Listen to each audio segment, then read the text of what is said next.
एक गुफा में एक काला काला आदमी उल्टा लटका, जंजीरों में बंधा, और जैसे ही उल्टा लटका देखा सो हनुमान जी नीचे बैठे। अब वो उल्टा लटका, हनुमान जी सीधे बोले कौन हो? वो बोला आप बताओ। हनुमान जी बोले हम रामदूत। तो वो उल्टा लटका हुआ आदमी बोला हम सूर्य के पूत। कौन? शनिदेव। शनिदेव तुम हो? बोले काला काला देख के समझ नहीं आ रहा, हम शनिदेव ही हैं। हनुमान जी बोले उल्टे क्यों लटके? बोले रावण के चक्कर में। तो हनुमान जी बोले रावण के चक्कर में कैसे? अरे बोले रावण खतरनाक नहीं, महा खतरनाक। अच्छा तो तुम्हें लटका रखा? बोले बहुत लटका रखा। हनुमान जी बोले कोई बात नहीं, लटके रहो। अरे बोले लटके ना रहो, तुम आ गए, एक काम करो। हनुमान जी बोले क्या? शनिदेव बोला हमें सीधा कर दो, छोड़ो मत, सीधा कर दो। हनुमान जी बोले एक बात बताओ, तुम उल्टे लटके क्यों? पहले हमें कारण तो बताओ, उल्टे लटके क्यों? शनिदेव बोला हमारी दृष्टि में ऐसी शक्ति है कि हम जिसकी तरफ देख देते हैं उसका सब खत्म ही हो जाता है, कुदृष्टि है। तो बोले उल्टे क्यों लटके? बोले रावण है विद्वान, उसने सब ग्रहों को तो अगल बगल में लगाया, हमें लटका के सामने टांग दिया कि हमारी दृष्टि तो पड़े पर सीधी ना पड़े, उल्टी पड़े, इसलिए उल्टा लटका रखा। हनुमान जी बोले फिर लटके ही रहो। शनिदेव बोले क्यों? बोले वाह, हमने मान लो सीधा किया, कहीं हम पे ही दृष्टि पड़ गई। बढ़िया पता भाई, एक बार हम गांव में थे तो हमारे गांव के तालाब में एक आदमी डूबने लगा, तो दूसरा बचाने गया, वो उसके ऊपर चढ़ गया, सो दोनों डूब गए। तो हनुमान जी बोले वाह, पता लगे हम तुम्हें सीधा करें, तुम हमको ही देख दो, हमारे ही सब स्वाहा हो जाए तो हो गया खेल खत्म। शनिदेव बोले महाराज हम वचन देकर कह रहे, कसम खाकर, आप तो आप हमें एक बार सीधोवर कर दो, आपके कई जन्मों तक, कई युगों तक जो आपका चेला होगा उसके ऊपर हम कभी भी कुदृष्टि नहीं करेंगे, ये हमारा वचन। तो नवग्रह 9 और 10वां ग्रह है हनुमान जी का अनुग्रह। यदि हनुमान जी का अनुग्रह होगा तो नवग्रह की कृपा भी तुम्हारे ऊपर बरसेगी। बोलो सीताराम। अब मिश्रा जी है नहीं है, अब हम आज पूज्य दांती जी महाराज को प्रार्थना करेंगे कि महाराज आपने 9 नवग्रह बैठा रहे पत्नी वाले, एक देवता और बैठाओ, काले हनुमान, इनकी कोई है ही नहीं। हाँ, तो एक विग्रह ऐसा भी होगा कि घरवाली भी नहीं है और काले हनुमान जी बैठेंगे। आहा, क्योंकि नवग्रह के बाद अनुग्रह बहुत ज्यादा जरूरी है। बोलो सीताराम, जोर से बोलो। इसी पर एक बात और सुनो, पूछो क्या?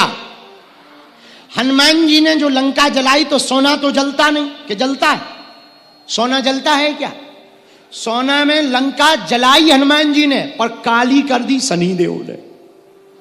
हाँ, ये इनकी दृष्टि का कमाल है। बोलो सीताराम। तो भैया जो भी हनुमान जी की भक्ति करेगा, अंत काल रघुबरपुर जहां जन्म हरि भक्त कहाई। यदि तुम हनुमान जी की भक्ति करोगे तो भगत भी बनोगे और जीवन में हनुमान जी की कृपा से बेड़ा पार भी हो जाएगा। बोलो सीताराम। और जोर से बोलो, और जोर से बोलो। एक बात और बोले कह दो, बोलो जरा जोर से कहो। भैया जो हनुमान जी का भगत होगा उसके जीवन में एक बात और रहेगी। पूछो कौन सी? यदि आप लोग हनुमान जी की भक्ति करोगे आचरण के साथ, समर्पण के साथ, तो एक बात तो तुम्हारे जीवन में पक्की है, वीर बजरंग बली की कृपा से आप लंका में भी राम नाम का डंका बजा करके आओगे। हमारे पास भैया, हम सच कहें, हमारे पास उनकी कृपा के अलावा कुछ भी नहीं है। ना हम जानते हैं, ना हम मानते हैं, बस उनको जानते, उनको ही मानते हैं, उन्हीं की कृपा का प्रताप है। अभी जब कन्या विवाह हुआ 300 बेटियों का, ऐसी बेटियां जिनके माँ बाप नहीं, जिनके परिवार वाले नहीं, और भैया 300 बेटियों का कन्या विवाह में 15 लाख लोग सम्मिलित हुए आशीर्वाद देने के लिए। ये तो बात ठीक है 15 लाख लोगों की, पर बात सुनो जो हनुमान जी की कृपा का प्रमाण है। छोटे से गांव गड़ा में 8 देशों के राजदूत बेटियों को आशीर्वाद देने आए, 8 देशों के। ये बड़ी कृपा हनुमान। और पिछले साल राष्ट्रपति जी आई थी। भैया हमारे पास कुछ भी नहीं, उनकी कृपा के अलावा। ये शक्ति का हमारा कमाल नहीं, ये बजरंग बली की कृपा का कमाल है। हम आपसे भी कहेंगे भैया हम पर भरोसा मत करो, हमारे चरण मत पकड़ो, आप लोगों को पकड़ना ही है तो गुरु के पकड़ो आचरण और हनुमान जी के पकड़ो चरण। किसके चरण पकड़ो? अरे बोलो तो जोर से। हनुमान जी के यदि आप चरण पकड़ोगे तो हम बहुत दावे के साथ कह सकते हैं हनुमान जी की कृपा से बनते हुए काम, बिगड़े हुए काम बन जाएंगे। हनुमान जी की कृपा से राम जी भी मिल जाएंगे, हनुमान जी की कृपा से दुख भी मिट जाएंगे, और रोग भी हो ना से रोग। हरे सरु किया जपते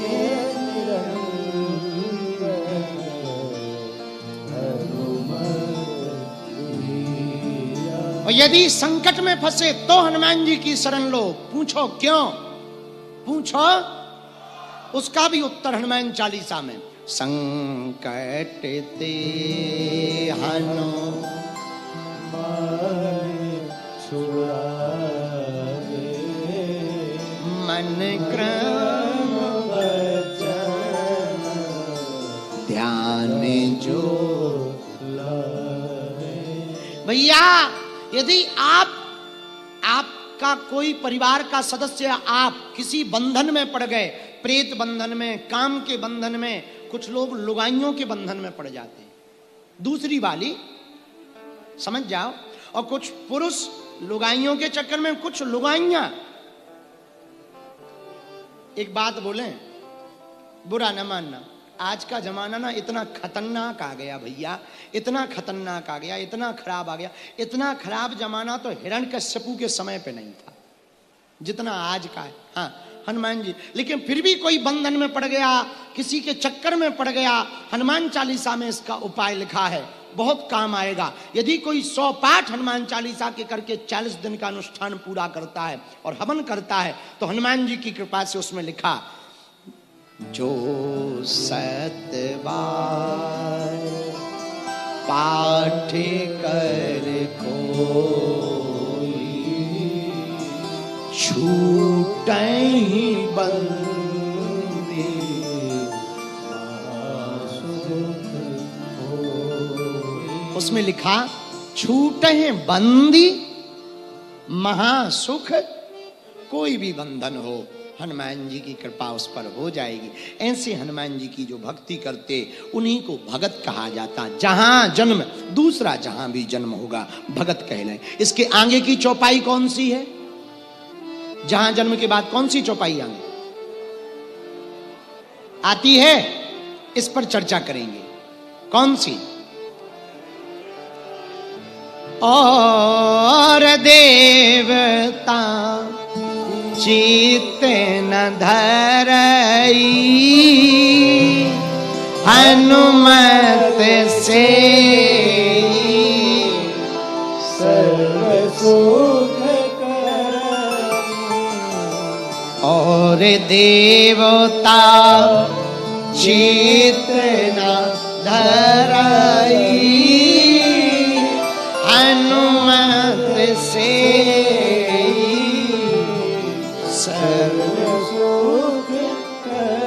और देवता ध्यान भी नहीं देते, पर एक हनुमान जी ऐसे हैं जो सब सुख दे देते। हनुमत से ही सर्व सुख करई। अच्छा, और देवता क्यों नहीं ध्यान देते? इसके 2 कारण। कलयुग के राजा हैं हनुमान जी। पूछो कैसे? जब राम जी अपने लोक जाने लगे तो हनुमान जी से कहा तुम भी चलो। हनुमान जी बोले प्रभु कहाँ? राम जी बोले हमारे धाम। तो हनुमान जी बोले वहां क्या मिलेगा? बोले हम मिलेंगे। तो हनुमान जी बोले आपकी कथा मिलेगी? राम जी बोले वहां हमारी कथा की क्या जरूरत, हम ही मिलेंगे। तो हनुमान जी बोले हमारा जाना कैंसल। क्यों? हम यहीं रहेंगे, कथा सुनेंगे। तो राम जी बोले उससे क्या फायदा? बोले आपकी कथा सुनेंगे तो आपसे प्रेम बढ़ेगा, और जहां कथा होगी वहां आप भी आओगे तो आप भी मिलोगे। चरणों में दंडवत प्रणाम करता हूं।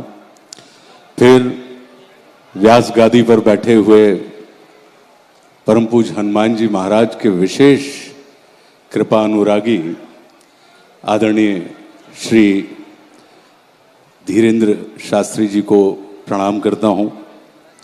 हमारे परम प्रिय गुरु भाई मेरे आदरणीय नरोत्तम भैया, जिन्होंने अभी जब हम नवग्रह मंदिर देखने गए तो हमें लगा कि व्यक्ति शरीर से तो अमर नहीं हो सकता लेकिन स्मृतियों से सदैव अमर हो सकता है, और भैया ने अपने अमर होने की व्यवस्था बना ली है नवग्रह मंदिर की स्थापना करके। कितना विलक्षण और कितना अनुपम है कि सारे ग्रहों की प्रकृतियां अलग अलग होती हैं, लेकिन जहां पर अलग अलग प्रकृतियों के लोगों को जो भिन्न होते हैं उनको एक स्थान पर बैठकर अभिन्न बना दिया जाए, वही विकृति से निकल के संस्कृति की दिशा में बढ़ जाता है। तो ऐसा सांस्कृतिक परिचय कहीं ना कहीं आपका ये नवग्रह का मंदिर देता है। अभी हम महाराज जी ने एक बड़ी अच्छी बात कही, जो हालांकि चर्चा अगर व्यास गादी पे न होते और जो माइक न होते तो फिर यही दो चर्चा हो रही होती और बाद चर्चा में हम माइक शुरू करवा देते। बहुत अच्छी बात कही आपने कि नवग्रह से ऊपर भी एक और बड़ी व्यवस्था होती है जिसे हम अनुग्रह कहते हैं। तो अगर अनुग्रह हमारे ऊपर बना रहे या हम अनुग्रहित रहे आए तो आप विश्वास कीजिए कि सारे के सारे ग्रह कहीं ना कहीं सुधर जाते हैं। मंच पर उपस्थित मेरे प्रिय भैया कैलाश भैया, मेरे दो गुरु भाई ऐसे हैं। कैलाश भैया ने जब महाराज जी जब पूज्य दद्दा ने यज्ञ किया तो 1.25 करोड़ शिवलिंग निर्माण का संकल्प होता था, लेकिन कैलाश भैया हैं। कैलाश भैया ने उस 1.25 करोड़ शिवलिंग निर्माण को 22 करोड़ शिवलिंग निर्माण में रूपांतरित कर दिया और 7 दिन में हुए। और आपने भी भैया पित्रेश्वर का मंदिर बनवा के, परम पूज्य हनुमान जी महाराज का मंदिर बनवा के आपने भी अपने आप की अमर होने की व्यवस्था कर ली। और इस बात को मैं प्रमाणित रूप में मानता हूं कि जा पर कृपा गुरु की होई ता पर कृपा करे सब कोई। अब ये निर्भर करता है कि कोई परम ब्रह्म परमात्मा को गुरु मान लेता है, और कुछ लोग ऐसे होते हैं हम जैसे लोग कि जब परमात्मा साकार से निराकार से साकार की बिरादरी में होता है तो वो गुरु के रूप में उपस्थित हो जाते हैं, और जब गुरु साकार से निराकार की बिरादरी में चले जाते हैं तो वो परमात्मा के रूप में उपस्थित हो जाते हैं। तो हम सब के ऊपर तो ऐसे ही परम पूज्य गुरुदेव भगवान दद्दा जी की कृपा है। हेमंत भैया, आपके भी श्री चरणों में प्रणाम करता हूँ। मेरे प्रिय भाई राजेंद्र भैया जो यहाँ पर उपस्थित हैं, इनको भी मैं बहुत आत्मीयता और आदर के साथ स्वागत करता हूँ। महाराज जी जो इंडिगो हेड करते हैं, वैसे वरुण द्विवेदी भी आज हमारे साथ मुंबई से चले आए और उन्होंने कहा कि नहीं हम चलते हैं, तो बहुत बहुत आप सभी का धन्यवाद। और मैं यही प्रार्थना करता हूँ परम पूज्य गुरुदेव भगवान से कि देखिए, गुरु को अगर आपने साध लिया तो आपकी बुद्धि सुधर जाएगी, जिसे अपन बुद्ध कहते हैं। बुद्धि सुधरी तो हमारे जीवन में मंगल होने लगेगा।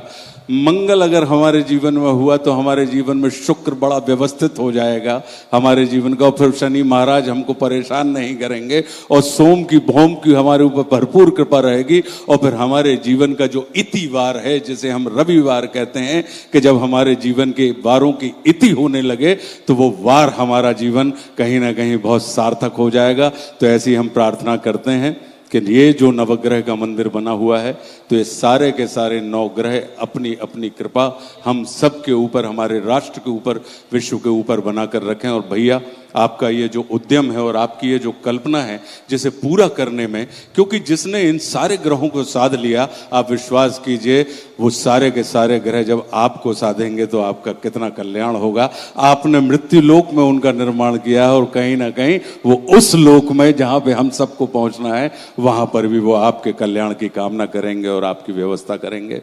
तो बहुत बहुत धन्यवाद महाराज जी। हनुमान जी महाराज की कथा हो रही है, और हमाव तो जो मानवो है कि जहाँ पर रामचंद्र जी होते हैं, हनुमान जी महाराज वहां पर उपस्थित होते हैं, लेकिन एक रूप में नहीं, सबके रूपों में उपस्थित होते हैं, क्योंकि परम पूज्य हनुमान जी महाराज वायुपुत्र हैं। और उन्होंने कसम खाई थी, ऐसा हमने सुना है आप ही लोगों के मुंह से, कि जब तक परमात्मा श्री राम यहाँ पर उपस्थित रहेंगे तब तक हनुमान जी महाराज यहाँ पर उपस्थित रहेंगे, और जब तक हनुमान जी महाराज हैं तब तक राम है। अब वायुपुत्र हैं और एक जगह नहीं बैठे सकते, यहाँ पे जितने भी सब लोग हैं सभी में परम पूज्य हनुमान जी महाराज विराजे हैं। कैसे विराजे हैं अगर आप देख लो, चिरंजीवी हैं। तो अगर हमने सांस ली, हनुमान जब तक हैं तब तक राम यहाँ पर बने हुए हैं, और जिस पल हनुमान चले जाएंगे राम भी अपने धाम चले जाएंगे। तो निश्चित रूप से ये जो संतों के द्वारा कही गई चिरंजीवी होने की बात है वो निश्चित रूप से सत्य है। तो हम सब में यहाँ पर परम पूज्य हनुमान जी महाराज विराजमान हैं। हम सब के माध्यम से वो परमात्मा श्री राम की कथा का श्रवण करते हैं और रोम रोम में प्रकाशित होते रहते हैं। तो बस उन्हीं मर्यादा पुरुषोत्तम श्री राम से हम सब के कल्याण की, हमारे राष्ट्र के कल्याण की, हमारे विश्व के कल्याण की प्रार्थना करते हैं। क्योंकि किसी ने कहा है कि जर्रे जर्रे में उसी का नूर है, और झांक खुद में वो न तुझसे दूर है। इश्क है उससे तो सबसे इश्क कर, इस इबादत का यही दस्तूर है। इसमें उसमें और उसमें है भाई, राम मेरा हर तरफ भरपूर है। तो बहुत बहुत धन्यवाद। हर हर महादेव शंभू।